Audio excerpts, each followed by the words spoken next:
All right, today I'm talking to a very interesting person that I sort of met at Red Hat, but sort of didn't, because he was kind of I always kind of think of him in my mind in that context of kind of a ninja or a shadow operator. At the time, I was a program manager at Red Hat for the Ceph storage product. And he would sometimes come to the meetings, sometimes not, but he was kind of this guy that like fixed everything. And so inevitably something would be going on and something wouldn't be working, or there was this bug or something, and they would say, yeah, I'll talk to Alfredo. He's working on it. He's going to fix it, or he already committed that. We're just, waiting for the, what was it called? Pull request to get approved or something like that. So then after I left Red Hat, I was trolling LinkedIn or something. Somehow we became connected. And in his LinkedIn profile, it said that he was a former Olympian. I was like, what? I thought he was just this ninja undercover software virtuoso.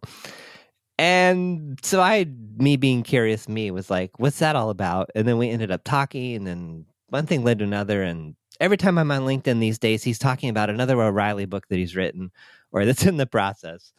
And just yesterday or the day before, somewhere around there, he published something around this term "yet," which is a word that I often finish people's sentences with when we're coaching. So, Alfredo Deza, welcome. John, thank you so much for having me here.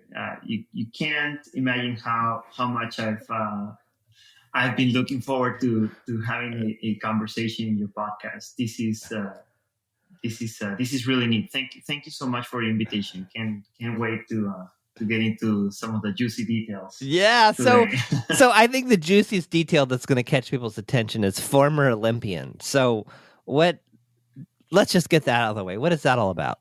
Yeah. So this is I have to preface this conversation about the Olympic Games with a little bit of context, because for the longest time I have not mentioned anything about the Olympic Games or anything about my sports past. And there's a lot of baggage there. Like, I did it for 15 years.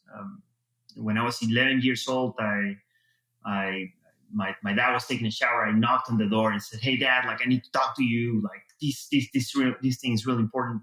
And I told him, like, I wanna do these like really good. Like, I want to take this seriously. I want to be the best there is, and I want to do these very seriously.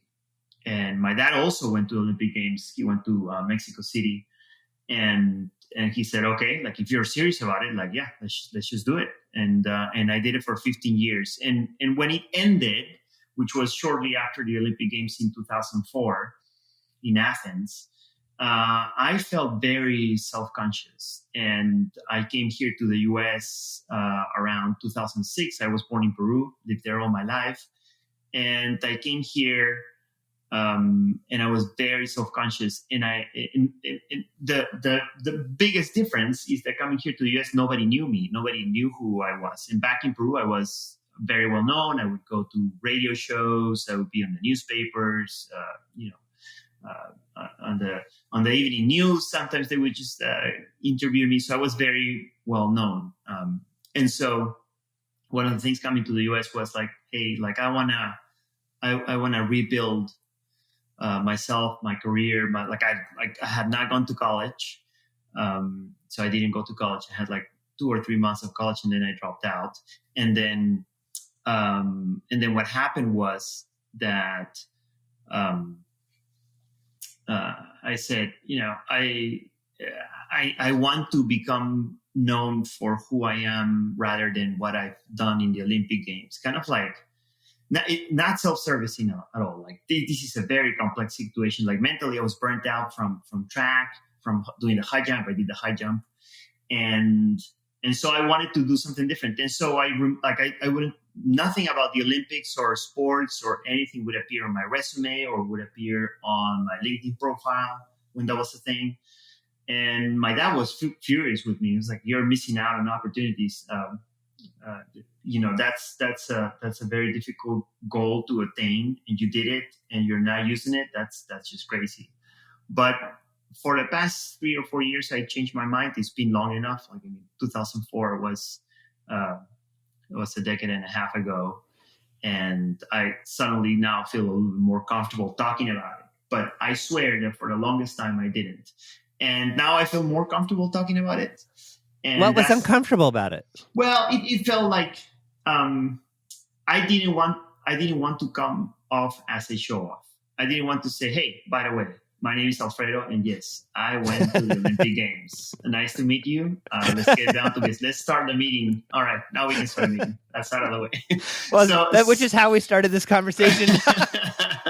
Yeah, but the context is different. But like, in interviews or in a business setting or and so what would happen is that these odd situations would come up when I was working, because people would just find out. Somehow someone would say, it's like, "I'm gonna Google this dude's name. He has a funny accent. I'm not sure about him. Let's Google him." It's like, and lo and behold, like the internet is plastered with stuff about me high jumping and videos and pictures and like there's a Wikipedia page, and so they were like, "Whoa, like that. No way. This dude cannot be. This dude is a software engineer. He like this doesn't add up."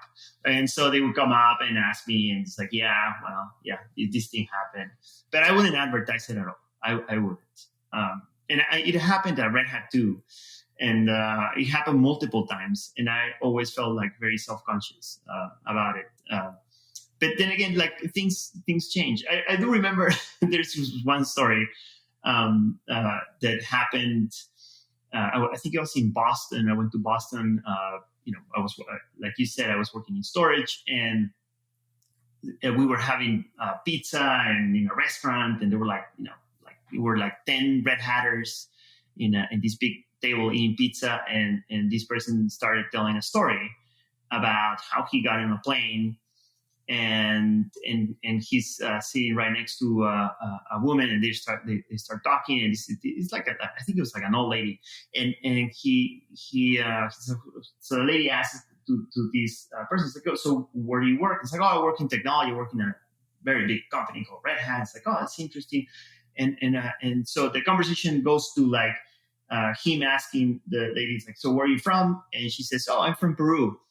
And Peru is like a country that has 30 million people, but I don't know what causes for this question to pop up. He says, "Oh, that's interesting. We have a Peruvian working in our team." And the lady says, "That sounds interesting. What is his name?" As if she was going to like know what Peruvian this person is talking about. And he says, "Oh, his name is Alfredo Deza." And the lady is like, "Wow, really? That's funny, because we have a very famous dude called Alfredo Deza in Peru, and he was an athlete." And these these Red Hatter had no idea, and he was telling the story. But you're at the table. I was at the table, and he was talking about this time that he was on a plane, or talking to this lady, and then he said, "And oh my God, like I searched around and talked to Alfredo's boss, and he went to the Olympic Games. Olympic Games. Can you guys believe that? Can you like?" And I was like, "Oh my goodness!" I was just all like, what is going on here? We need to calm down." but now I see it as something different. So what changed? What changed? What flipped the switch where it was like out of the shadows? And I think a bunch of things change. And there's like, it's not like one thing, but there's like a combination of 3 or 4 things. I had very good conversations with a bunch of people. I mean, including you. Like we've had like tremendously positive conversations that had like a very good impact in my life. But I had this conversation in particular with a former athlete as well that I knew back in Peru. I had stopped by Vancouver. There was like a conference. I think it was LinuxCon or OSCON or one of those, and we chatted, and he said, like, I was telling him like I didn't feel comfortable talking about my past in sports, and he said, that's crazy. This is part of who you are. You made it. You put a lot of effort in it. That tells a lot about who you are and what you believe in and how like nobody, you know, not to diminish any other activity, but getting to Olympic Games is a big deal because it takes a lot of effort and a lot of consistency. You can't just work out for a year, or you can't just like, oh, let me go to this campus for like a couple of years, 3 years, and then you make it. Like that's not how it works. Usually, it takes years. And for me, it took the better part of my teenage years from 11. I went to the Olympic Games when I was 24, and so it took me like 23 years to get there. And so he said, hey, you should really rethink these because I think you're doing a disservice. And then I think writing the books, like you said, I've been writing a bunch of books, and then I've been doing a lot of teaching as well, doing live trainings, a lot of stuff with O'Reilly. Self-published 3 books last year, and then just wrapped up another book with O'Reilly called Practical MLOps, which is coming up later this year. I think around in June, July, perhaps it will be out. And what I saw was that this was a perfect opportunity to inspire others, and not in the sense, not in the most common sense of like, hey, look at me, I'm so like great because I did this, but rather more about the journey of how to get there. And to inspire others is one thing that has me very motivated. Like whenever I can tell you a story and get you to a better place, to me that's the best thing. That's the best feeling, and I really like that. And so I wouldn't tell the story about the Olympic Games in the sense of like, yeah, I got there, and by the way, I did horrible. Like if you search, like you'll see that I like one of my worst performances, which was crushing. But the way I would tell it is like, hey, this took a lot of work. This took a lot of work, being persistent and consistent, and doing all of these things that make me very uncomfortable. I had to be in a diet. I had to like work out every day. I would work out between 14 and 18 times a week. So that means like every day, twice a day, morning and afternoon, sometimes 3 times a day. And everything revolving around working out and preparing to be a better athlete. And so that's, to me, that was the angle. And it's like, okay, this makes sense. It's not about me being a hot shot because I went to the Olympic Games. It's like, hey, I achieved this one thing, and it took a tremendous amount of work, a tremendous amount of effort. I was telling the story the other day. I told this, I think, twice in the past couple of weeks, but I think it's a good story. So back in the time when I was doing the high jump in Peru, the one track stadium that had a high jump pit where I could go and practice. Well, the high jump pit was not very good. It was very old. It was put together. It was foam from like who knows where, just stitched together, but not stitched, but glued together, and that would form kind of like a high jump pit. But at night, stray dogs would go in and into the stadium and sleep on the high jump pit, and that's where I would jump. And so whenever I was doing the high jump, which was mostly Tuesdays and Saturdays, I would go back home, and my mom would say, like, hey, you go straight to the shower and you take all your clothes out while you're in the shower. And she did that because as I was taking my clothes off, you could see all of the fleas jumping out. And they would bite on me, and I was like scratching all my legs all the time. But that's the thing that I had to do.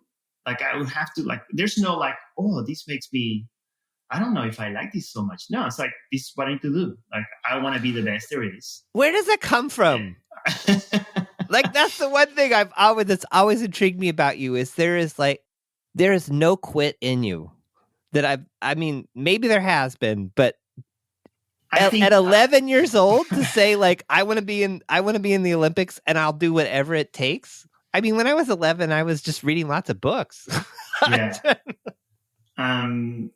There has to be a burning desire in you to do something, to go through something like that. You have to really, really want something. And I really wanted to be like really good. And for years I was like horrible. I was not doing well. but I don't know. I really wanted to be the best there is. And like now I say that because it wasn't like me telling my dad, hey, I want to go to the Olympic Games. It wasn't me like saying, hey, I want to be I want to have the national record, the best performance ever in Peru for the high jump. It was like, hey, I want to be the best there is. I want to really, really, uh, be excellent at this thing. And I really like sports, and in particular, track was very appealing to me. And high jump is sort of like, kind of like a spectacular thing to see, when you're seeing someone jumping off and on one leg and like just flying over over a bar. It's pretty spectacular. So that was very appealing to me. But um, you have to want to improve. You have to want to achieve something in order to get to do it. If you're sitting down in your couch watching TV and eating a gallon of ice cream and you say, "Oh, I really want to, lose some weight." Well, you really don't. Like you have to get up and do something about it. I don't think you need to get to the Olympic level. Like we're not. It should never be a thing where someone says, "Well, Alfredo he went to the Olympic Games. It makes sense." No. That's not how it works. And I apply a lot of these concepts to everyday life. And we've talked about this before, and I really like this story about my front lawn. I have a house and I have a front lawn, and it's the greenest in the neighborhood. And then sometimes neighbors come up to me and say, Alfredo, so what's the secret? Like you have this lawn and it's really green. Like what is the fertilizer you use? And they never like my answers, because my answers are like not what they're expecting. That they're expecting is like a push button, simple solution. Here's a coupon. Go get this fertilizer. You're good to go. Tomorrow your grass will be super green. And that's not the answer. The answer is like, well, my grass is green because I put a ton of effort into it. And I mow it every week. I water it, and I make sure the watering schedule is on spot. Yes, I do fertilizer, but also you have to take care of weeds. And then sometimes if it's growing season, you should consider mowing it a couple times a week. And then suddenly I'm describing what looks like a ton of work. And usually that's not what anyone wants. So everyone wants like, oh my God, like that does not sound easy. I do not care about my lawn. Like they start realizing, well, it's not such an important deal for them. And then they don't do it. It's not an Olympic grade level of lawn mowing here, but I do put the effort.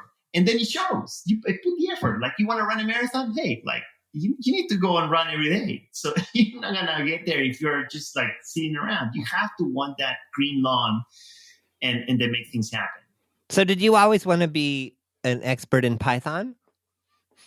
No. How did that happen? Oh, no. I did not want to be an expert in Python. I thought programming was crazy. It's like, oh, this is just insane. This is, along my journey to what leads to today of you and I having this conversation.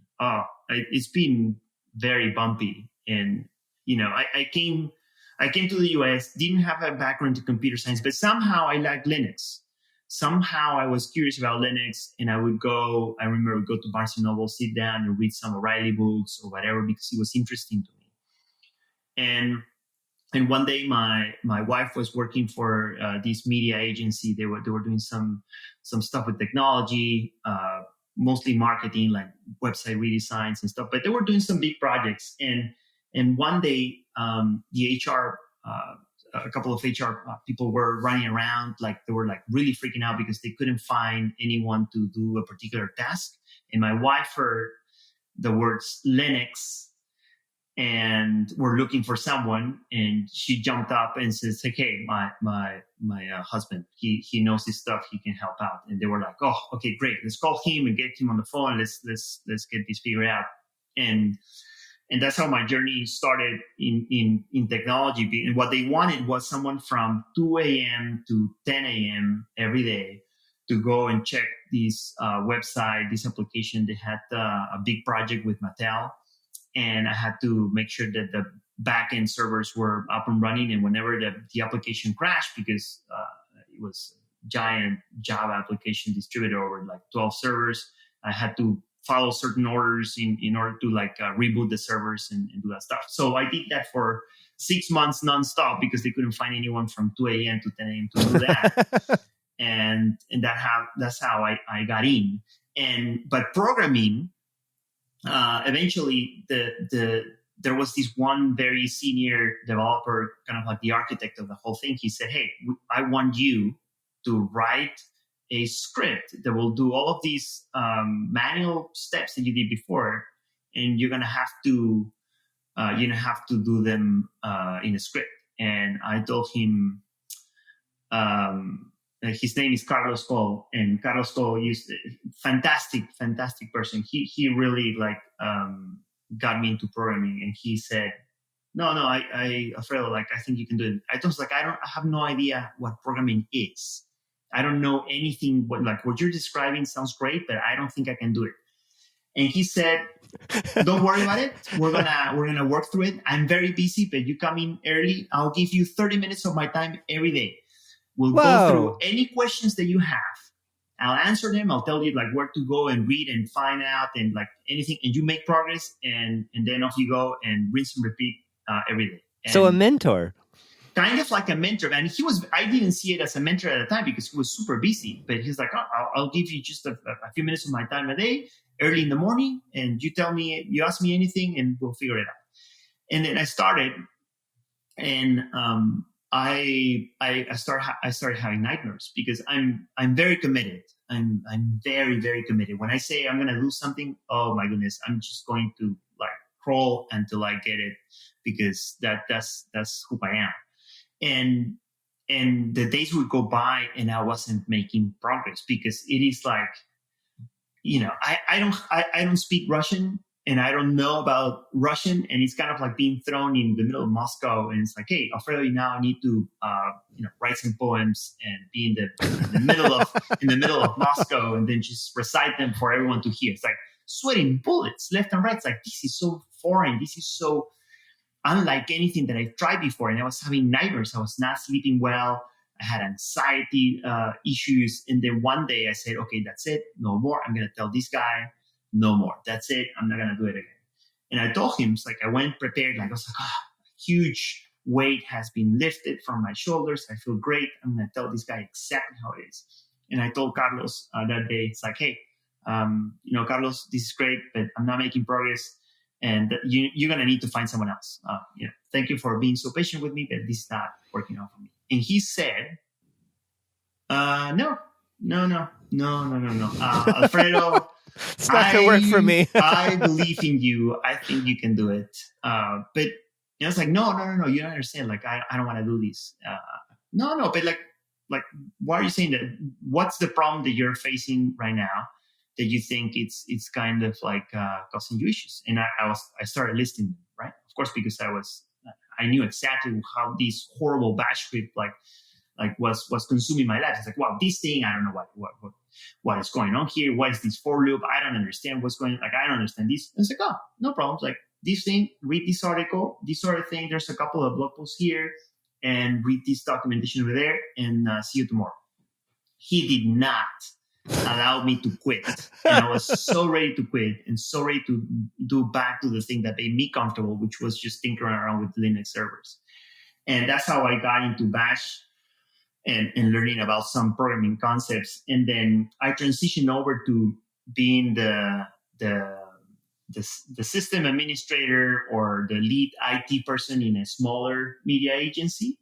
And I met my mentor in Python, which is Noah Gift. And I've written all of my books with Noah, the Python for DevOps book I wrote with Noah, the one that we're wrapping up right now, which is Practical MLOps, I wrote with him, and the 3 books that we wrote last year, of course, we wrote together as well. And I met Noah at this small media agency, and he said, Alfredo, I think you should learn some Python. And what did you think I said? I said, No. of course, no. That's ridiculous. Why would I ever want to learn Python? This is like, no. And he said, no, no, no, no. Like, hey, listen, like this is really, it's really cool. You can do a bunch of different things. And he said, hey, this could change your life. And I said, okay, like I'll suck it up. Like, let's see what we can do with this thing. But I have no idea about Python or anything. He said, no problem. This is what we'll do. You'll automate one thing every week that you do on your day-to-day job. Like, so for example, one thing was I have to we have a new client and we have to set it up with a ticketing system. Like, okay, perfect. So you now need to communicate with an API or some other system, and you're going to do all of it with Python, and you're going to create a script that automates that whole process that before it took you, 15, 20 minutes. And then on Fridays, we'll get together, we'll review what you've done, and we'll keep improving.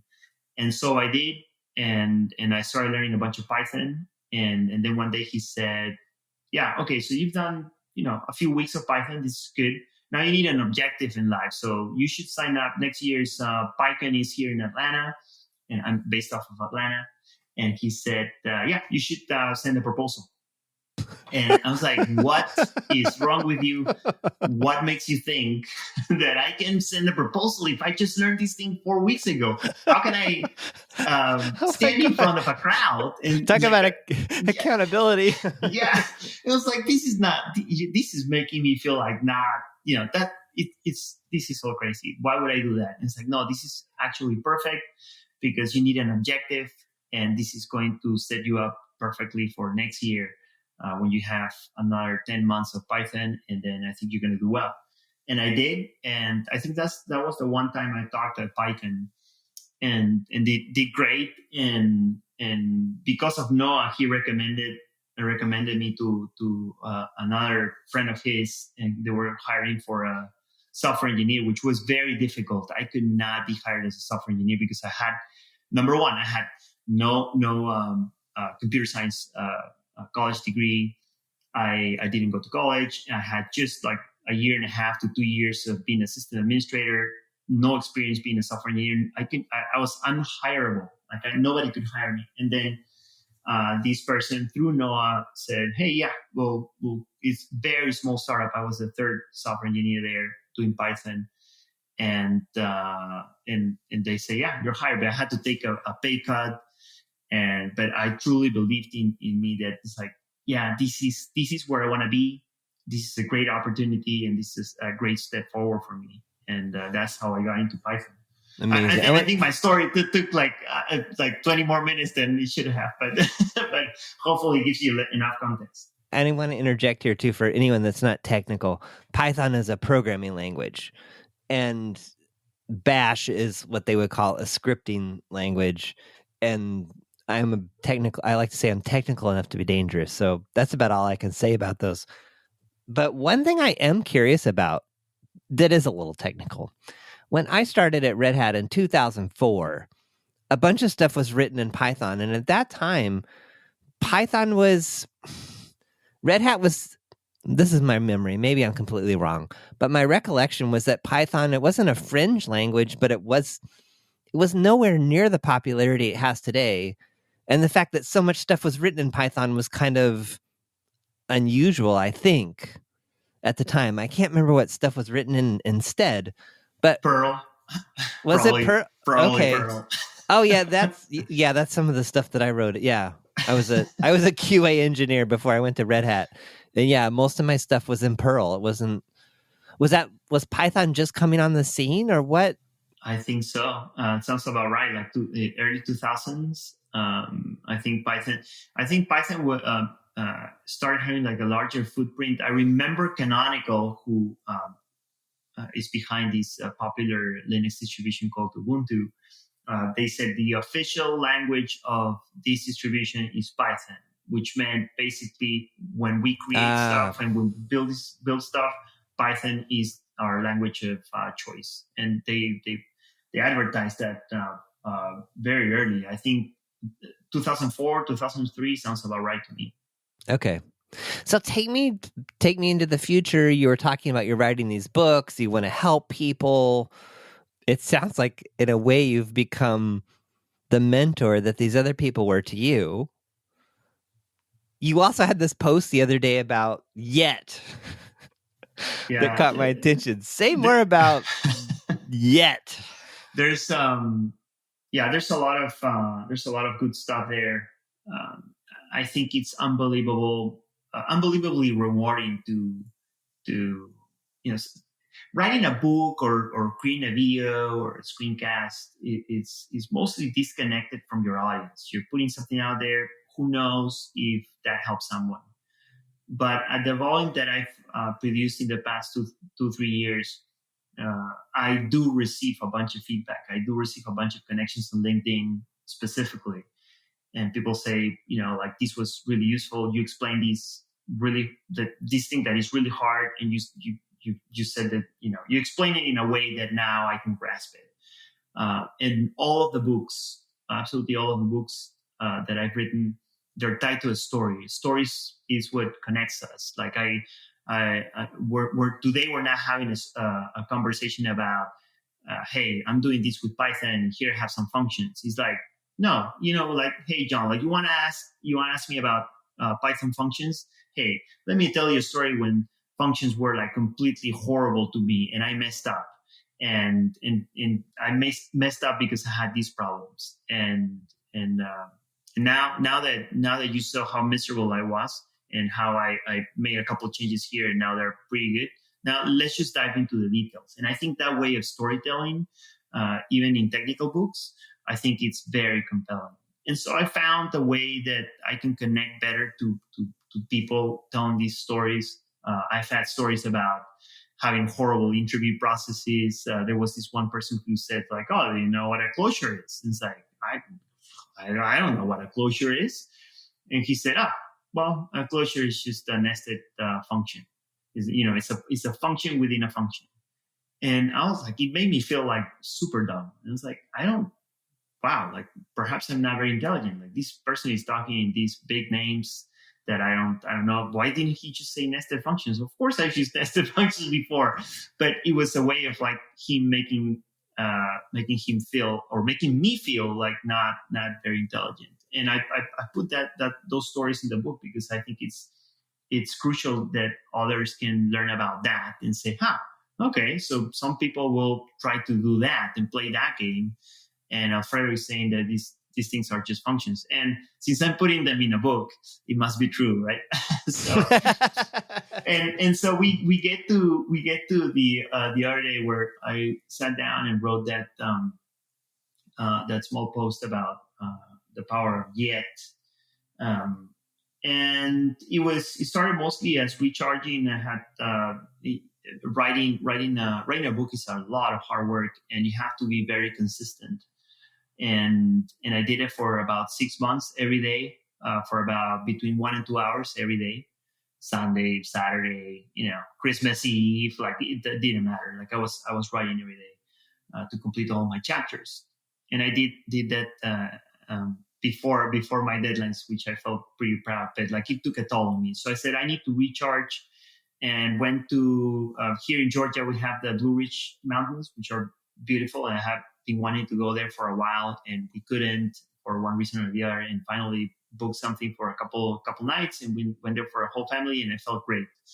And then coming back, I was like, I think it's nice to talk about accomplishments. It's nice to say, hey, yeah, I wrote a book. Oh, congrats, Alfredo. It's like, well, but what's behind that? And behind that is a lot of work and a lot of hard decisions to make. Like, hey, I want to stay in bed a little bit more. I'm really tired.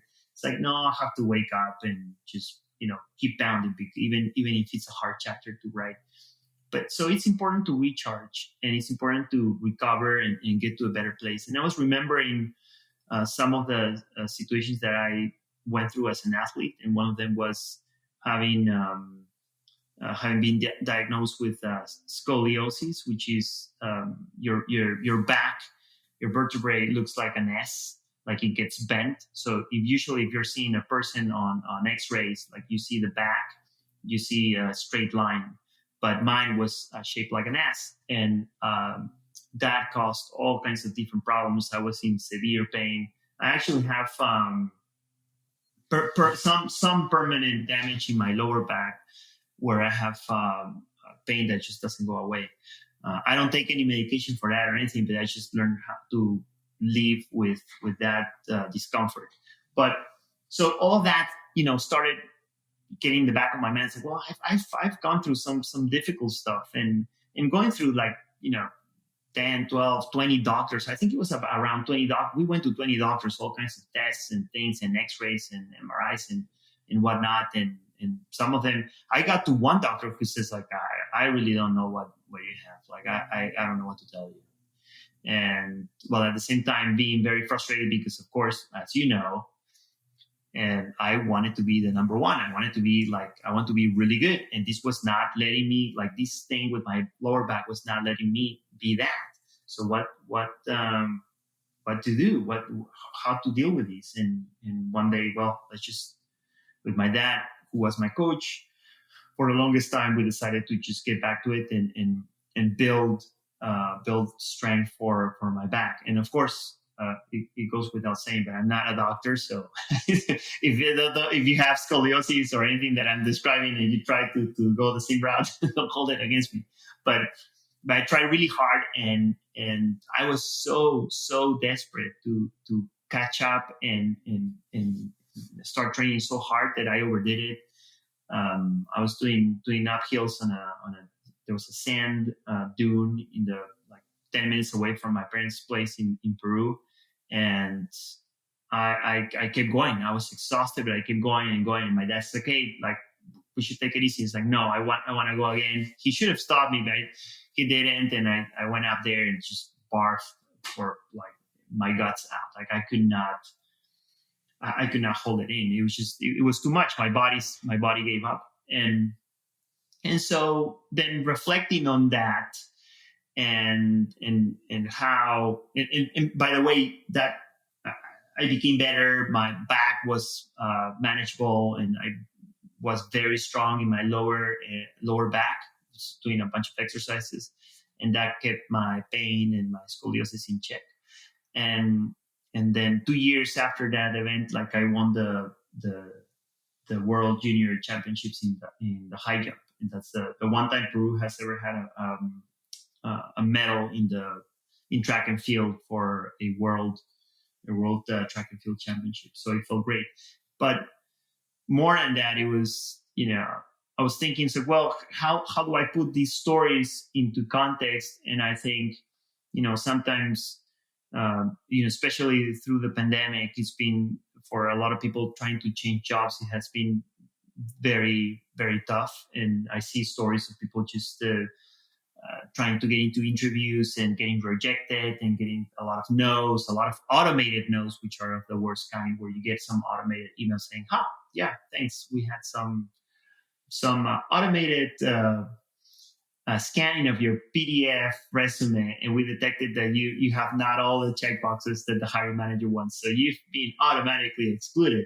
So that kind of sucks. Of course, in a different wording, but that's what it is. And getting a bunch of no's can be crushing. But most of these things are just like a few inches away of really being something completely different. And when you slap on a yet to that way of thinking, then things change. And the examples I gave was, you could say, well, they rejected me. I didn't get the job. You could say, it's like, Alfredo, how did it go? Well, I didn't get the job. But if you say and think and reverse that and change that and swap that around as, well, I haven't gotten the job that I want yet.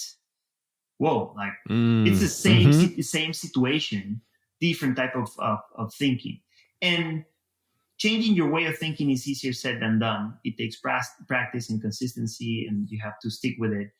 But I think it works. I think it works when you say, hey, like, this is, it didn't work out, but like, it will work out eventually. I mean, where are you? Like, like, if I was changing jobs, where am I? Like, where I'm in a job today, and someone hired me, and some other people didn't hire me. So eventually something worked out. So believing in yourself is sometimes difficult when you have, 200 applications and 198 no's, and you get to one yes after 198. So it takes a lot of mental fortitude to do that. But you have to try these things. You have to try these different ways of thinking, and whatever else works for you.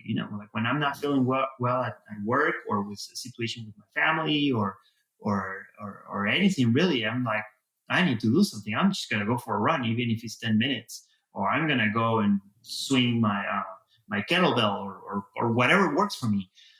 And it usually helps me, but it takes consistency. These things are not.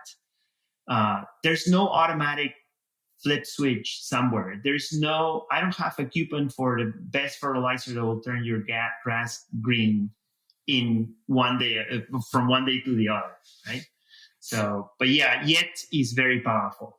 One, what occurs to me is if you don't keep showing up, there is no yet. That's right. That is exactly right. You mentioned in the beginning something about quitting. Like, hey, when is like, do you ever quit? Do you ever stop? And I think that's an important. There's like, if you watch any motivational video or a speech or anything, like a lot of people are talking, it's like, well, you can't quit. Like you should not be a quitter. You must pursue your goals until the end of times. And well, that's no. It's quitting is fine. It's not a problem. But there's some again, everything comes with a nuance, right? It's everything comes with a context. What's the backstory here? Like this dude like didn't want to do the hard work. Well, if you try to be a renowned mathematician and you're trying really hard to get into school to be a mathematician, and then you're failing basic math for like 5 years, and then you say, well, I'm probably not very good at this, and I should keep playing my violin, which I'm really, really good at that. It's like, that's fine. That's totally fine. Like, you're identifying things that you like, that you're better at, and you want to pursue better, and the things that you thought you were good at, like, they're not working out, and you try them and you put your best effort, and then you say, well, I'm gonna change. Changing opinions is a powerful thing, I think. If you change your opinion today about something that you believed yesterday, like that's great. You've realized something, and you're not being stubborn, and you're taking a better path. And so I think that's perfectly fine. What do you think about motivation? And that's a leading question, because a lot of times people come to me and they say, well, I just need to find motivation for this thing. And I always, I'm just like, well, one, I can't give you motivation. And I'm not sure that it's to be found anywhere, except how bad do you want it? Yes. And if you don't want it, then don't want it. Yes. But don't. And there's usually some should energy in there, like I should want this, and so I need to find motivation to have this thing that I'm should or supposed to have. And yeah, what do you think about that? No, you really need to want things. You really need to want, and by things I'm not saying material things. It could be a material thing, but mostly it's like some sort of like an aspirational goal. Like if you really want to run, if you want it, yes, if you want it, and you don't have to want it. You don't. That's you the don't other. Need to. That's the other thing. Yes, you don't need to. Like nobody's going to hold you accountable. Hey, don't. It's not a problem. How bad do you want it? Like, do you want it really bad? Show me. Like, I was volunteering to be a high jump coach for a while here in a local high school, and after 2 years, I said I can't do this anymore because most of the students that I was coaching, they were just goofing around, and I couldn't. I didn't have. I can't see that working for you. Yeah, I couldn't. I felt crushed. I was like, these guys don't want to do anything. They're just here to have a good time, and I'm spending my free time trying to help them out, and this is not working out. You have to really want it. Like now, motivation has different aspects to it. For example, sometimes you might say, well, I want to be motivated and inspired to do something, right? like, oh, I want to write a novel. I want to write like this fictional story and make this super good book. I'll wait until I'm inspired. But no, that's not how it works. That is not how it works. You will sit down. Seth Godin has a really a really nice thought process here, which I really tend to repeat a lot when I have these types of conversations, where he was talking specifically about writer's block. And whenever someone comes in and says like, "Hey, Seth," and Seth Godin is if you don't know him, he's a fantastic marketing guru who has been writing a blog post a day for the past 20 years. So talk about motivation and consistency. And he says like, some people come to him and say, "Hey, like I have writer's block. I can't write. I'm sitting down, staring at a blank page. Nothing comes out. What do you suggest?" And he says the writer's block doesn't exist. And it doesn't exist because he said what exists is like, you want to write a perfect chapter. You don't want to write a chapter. You don't want to write a paragraph. You want a perfect paragraph. And he goes back and says, "Yeah, show me 10 bad chapters. Show me 10 bad paragraphs. Show me 10 bad books. Write 10 bad books that you're like, yeah, this is going to be complete garbage. This is not going to go well. Show me 10 of those. And let's have a conversation then what is not working out." But that speed bump, that you're closing doors to opportunity. Like, no, you have to sit down, suck it up, and push forward. There's no other way. Like, things are not gonna fall from the sky to you. It's like, oh, motivation goddess has come from the skies, and now like I feel great. It's sunny outside. No. And I felt crushed before from situations that have made me feel bad and feel like horrible, and say, well, what am I going to do about it? There's always a decision to make when these things happen.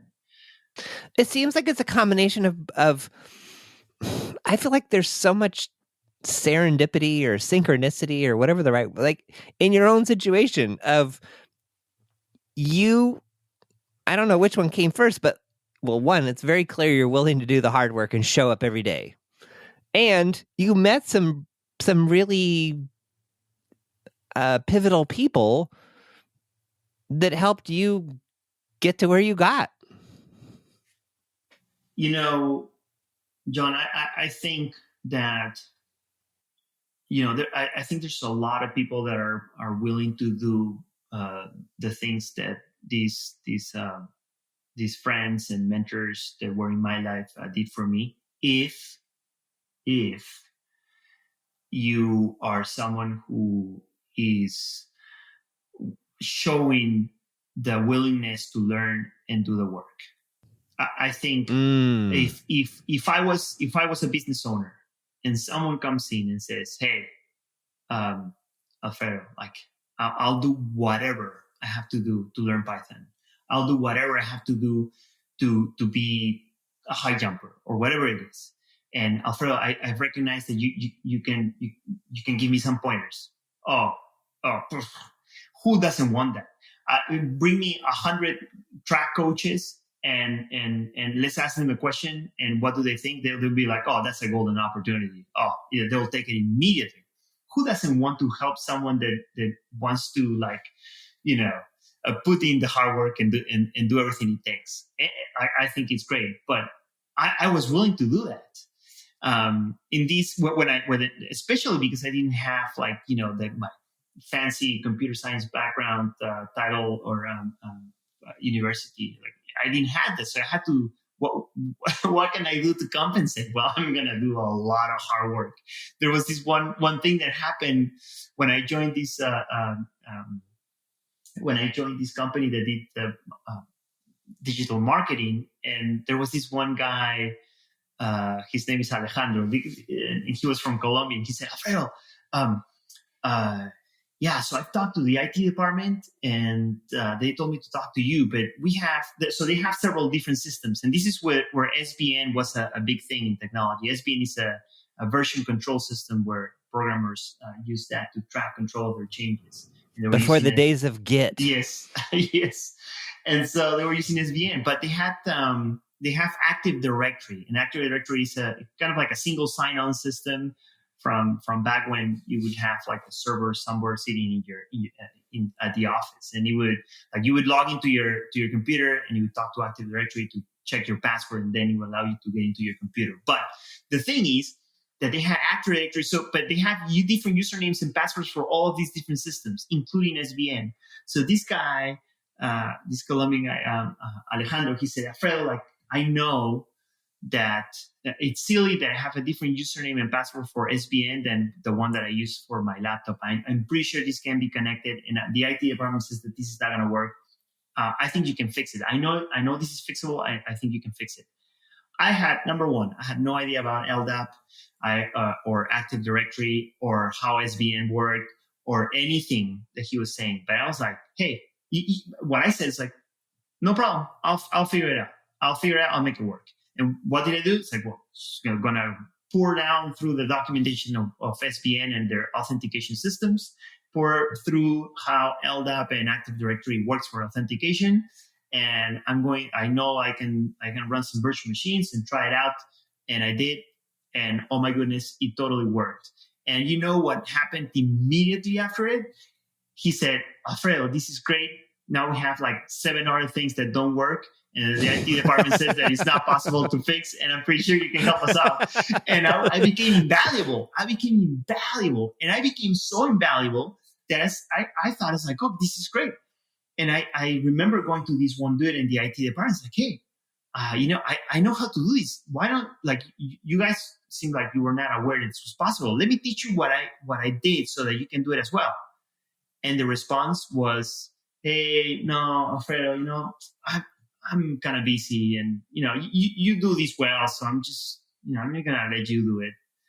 I was like, this is insane. I'm giving everything already that I know to him. This person doesn't want it. Even in my most digested, most the most straightforward way to learn something that someone has done the hard work for you, figuring stuff out, and he didn't want to take it.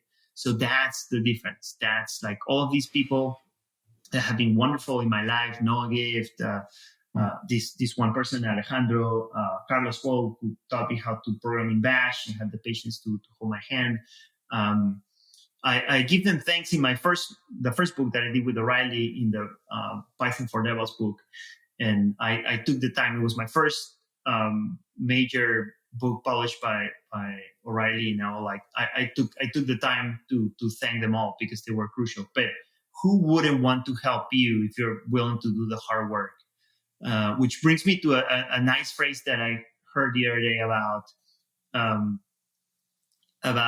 how what is truth, or how do you gain not truth but trust? How do you gain trust?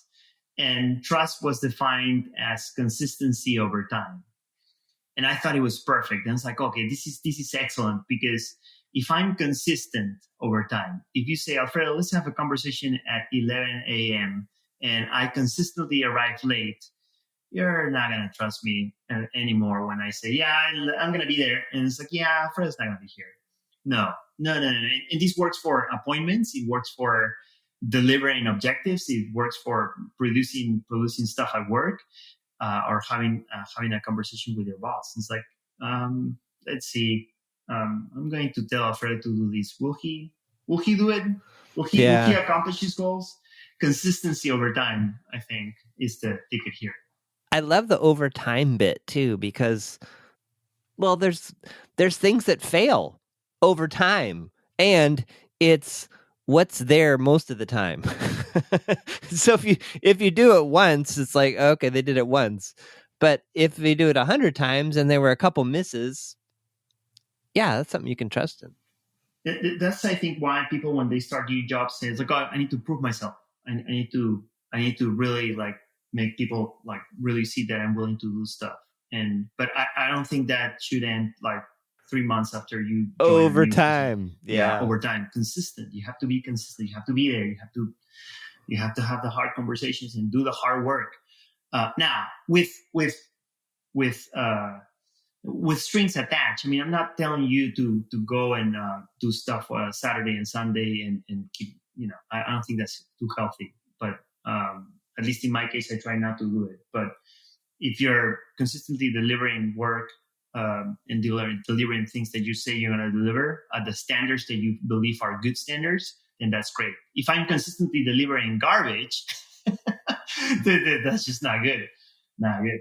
So as we start to wrap up, for the person out there that's listening to this that says, I want to be a programmer, I want to be in technology or coder, whatever I'm so more and more disconnected from that whole down in the details of like what the languages are and what the terminology is and all that. And I'm totally fine with it. But someone that's listening to this today that wants to get into this, maybe they're changing careers. Maybe they're not 24 or 25, they're 35 or 40. What would your advice, like really specific advice, be beyond, showing up every day and being consistent? Where would someone start if they thought, I've always wanted to be in technology, I'm not, I'm willing to do the work? What would your advice be to them? Yeah, well, depending on the stage in life they're in, there's a couple of differences there. Of course, if you are in your 40s and you have 3 kids, you're married, you have a mortgage to pay, you can't. I mean, you can, but like it's going to be pretty difficult for you to say, oh, I'm just going to stop doing what I'm doing today. I'm going to get away from working at JP Morgan. And I'm going to go and be an intern at Red Hat and see I think I can get closer to my career in technology, which I really like. So I think that wouldn't just work. So the advice has some of these variables that have to change. But having said that, I think that when I started and when I identified, hey, like I really like Linux, like what do I do now? Like where do I go? How do I do these? First, number one thing is like you need to gain the knowledge. You need to grasp everything that there is, the ins and outs of the technology stuff that you want to do. In my case, it started with Linux, and then that transition over to programming languages like Vim. I mean, I like Python. I really like Vim. That's why this thing was in my mind. And Vim has its own programming language. Vim is an editor for those who don't know. Vim has a language called VimScript, and I'm very proficient at VimScript. But if you want to get started, then you have to gain the knowledge. You have to put up and say, yeah, I really need to learn about this. Now, it could be something specific, like I want to learn more about Python. Or it could be something more broad, like I want to know how the cloud works, or I want to know how, how to make websites. And depending on that, you start narrowing down. But at the end of the day, I think gaining knowledge is the number one objective. And once you acquire this knowledge, which by the way, now these days, this is just so much easier because information is everywhere. AWS has free courses. I'm pretty sure Azure and Microsoft has a ton of different resources if you want to start learning. I mean, you don't need to do the thing that I did 15 years ago, which was go to Barnes & Noble and sit down and work down through the books. The knowledge, that is so... everything's out there. It's so important to stop there. No, I remember buying the O'Reilly Pearl book, the Camel book that was like 5 inches thick. Yeah. And like, I'm going to work through this thing and learn it. And I never did because it was hard and I just wasn't that interested in it. And there were courses, but there were courses that you paid a lot of money to, or your company paid a lot of money to attend in a classroom. Those were your 2 options. That was it. There was no Udemy or whatever these other Linda or even the ones you're describing. Yeah.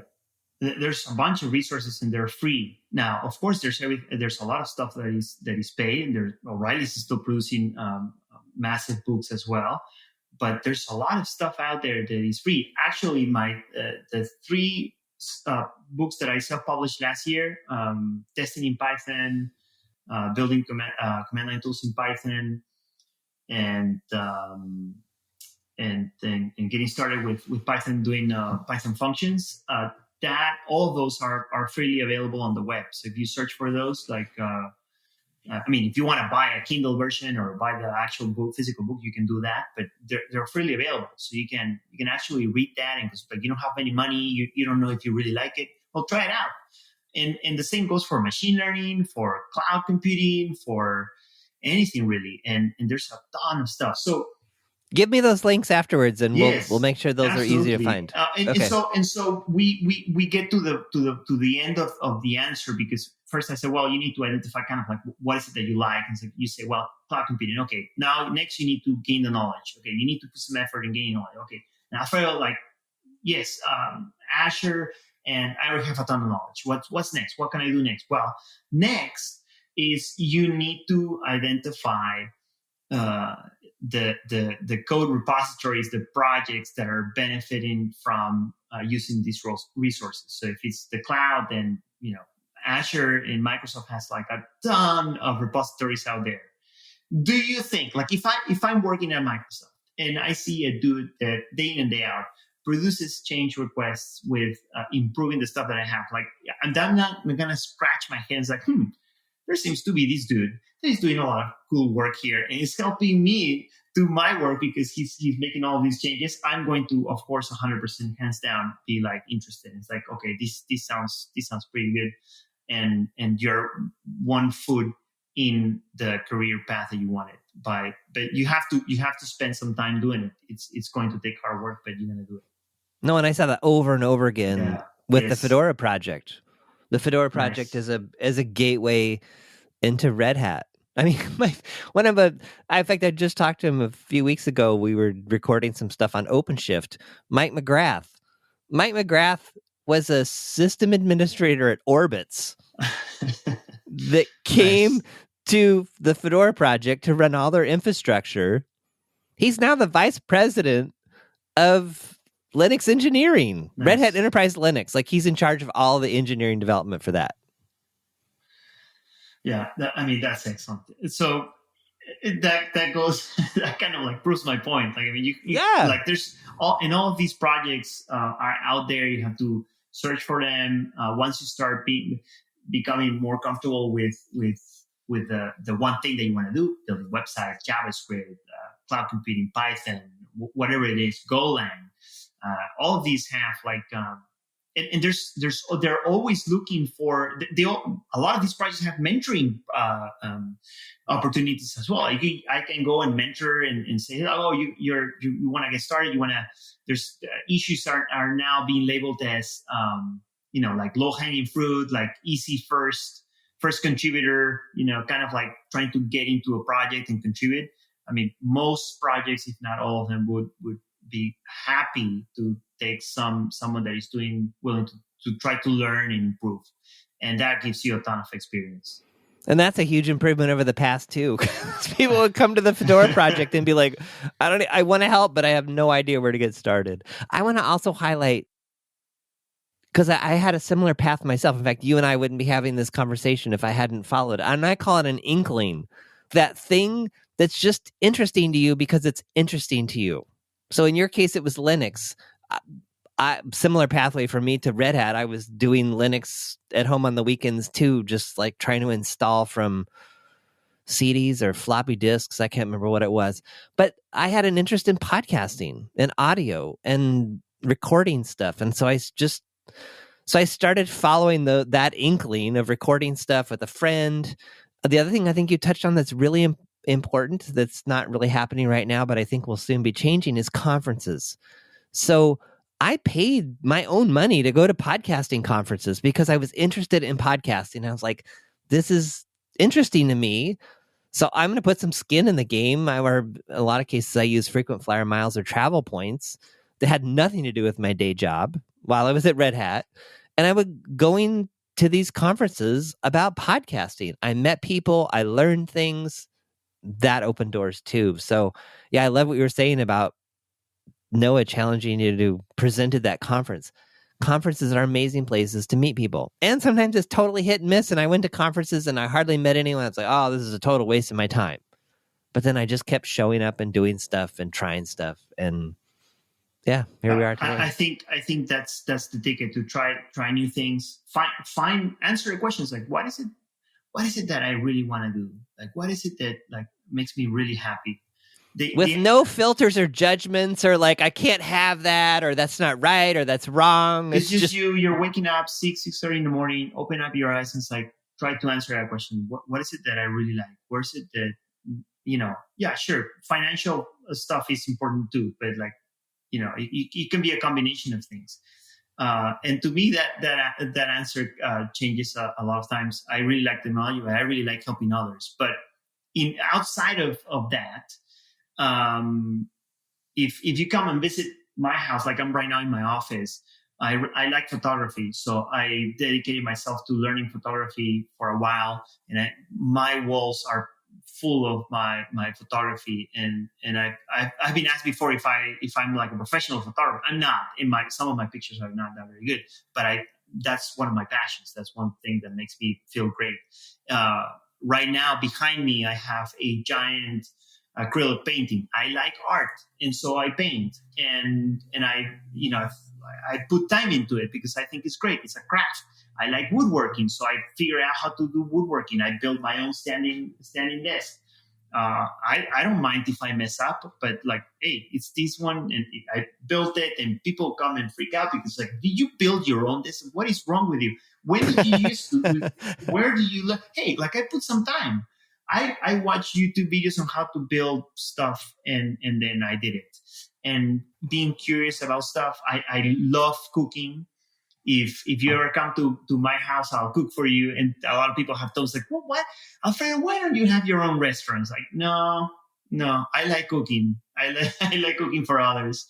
And that's one of my other passions. And I do a bunch of these things because it makes me happy, but I put a lot of hard work into them, because there's nothing like showing your craft, showing something that you did, you pull yourself over it and you say, hey, like I made this happen, and I did it with my own hands, and this is it, which I think is a tremendous gift. And I hope that as we're wrapping up our conversation here, that all these things that we've chatted about today, someone hears them out and like, that seems pretty cool. I'm going to try this thing out. And suddenly that they become slightly better. Their life becomes slightly better. Their day becomes change because they're now thinking about these other things that are important, how to improve and how to get better. And I would encourage them to reach out to one or both of us if they have questions or ideas or whatever. So people know where to find me. Where would they find you? I'm I'm very active on LinkedIn. So if you want to reach out to me there, that's fine. But I would say that if you happen to know my email address, like shoot me an email. You can probably find my email address somewhere, somehow. I'm pretty sure because it's out there. But yeah, LinkedIn I think is perfect, and I'm very active there. I really like it. Yes, you are. Well, thanks for chatting. John, thank you so much for having me here today. I really enjoy our conversations all the time, and can't believe it's been so many years since we, by chance, were able to work together for a few months. Even though we were working together, we just didn't know it. Yeah, we didn't.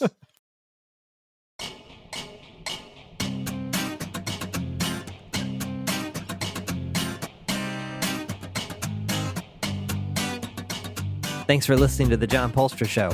Notes, links, and all that other good stuff for this episode are at johnpolstra.com/podcast. Send your questions, ideas, or a simple hello to podcast@johnpolstra.com. Want to stay up to date on new episodes and receive notifications of upcoming events? Register your email address at johnpolstra.com/updates.